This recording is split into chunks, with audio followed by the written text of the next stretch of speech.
What would you say is one of the most common fears or misconceptions that someone might have about this course?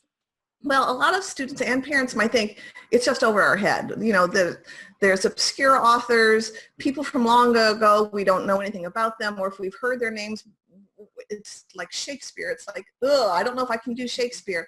And we read 2 books of Shakespeare's, 2 plays. We do Hamlet and Macbeth for British literature, but we go through it slowly, and we kind of, you know, we're doing it together as a class. We're reading the stories, we're breaking down the different scenes so the students can really get a chance to understand it. And what's been interesting about teaching British literature is how, not even by the end of class, by midway through the school year, I've got students going, I had no idea.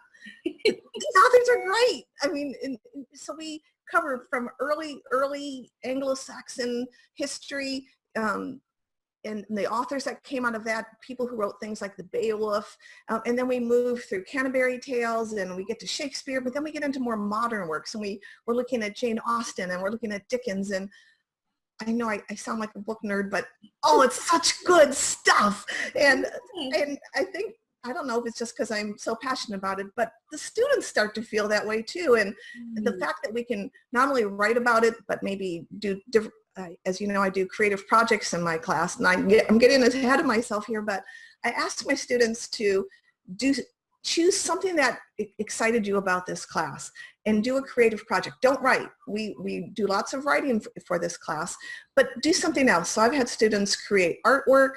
They've done skits where they videotape them, maybe doing a scene from a play, and they get their friends and their neighbors and their family, and they make costumes and they video themselves doing a scene from a play. It's fantastic.